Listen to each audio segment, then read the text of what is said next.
myself anything. It's to give you an opening. Oof.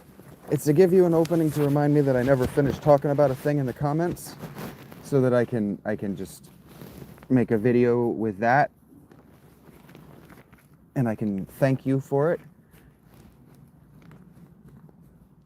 directly in the video that I make on the subject, because I don't prefer to be combative. I don't think I've had to be combative since I told that guy off. That series of people off. I haven't had to be combative since the last time I outright asked for money because I went through a tragedy. So I haven't had to be combative since the last time I went through a tragedy. Imagine if people responded to the people in LA, the way they respond to me. Well, your house is on fire because you chose to live in California. Wow. Wow. Wow. What I want to talk about is my approach to awe and wonder. I prefer to take an experiential approach, because the natural and materialist approach, it can only get you so far, and it can only get you through what you can read. It can only get you to and through what you can read. So if you can read about it, then you can make naturalist or mechanist reproductions of it. You can make a museum and you can show what we can know. And in that way you can be faithless in your approach, and you can make a creationist museum. Oof. Okay, here we go. Every time I see this, the deer struggle up this hill in the morning too.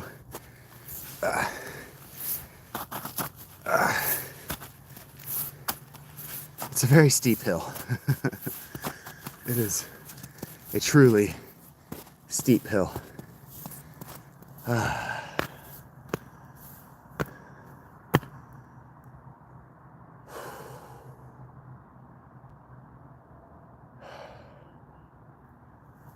For example, there is I don't know what you would call it. There's a nature-y town here in Ohio called Yellow Springs, I think. You can go there and you can camp and you can hike the hills and you can be out in the woods. And there's a famous spot out there that's actually not a lot unlike my original spot.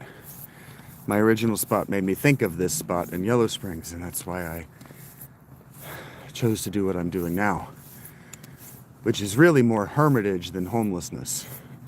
I'm a hermit, not homeless. But see, if you had read Walden, if you had read Henry David Thoreau, and I don't think that's who wrote Walden, but if you had read Walden, you would understand what I'm doing. Especially if you were a naturalist or a mechanist. You would begin to be able to replicate, repeat. You'd be able to begin to machine. But see, you don't actually have any experience in machining. See, I grew up in machining. And so when I hear mechanic, right? I think of my dad. My dad was a mechanical engineer. Well, what did my dad do?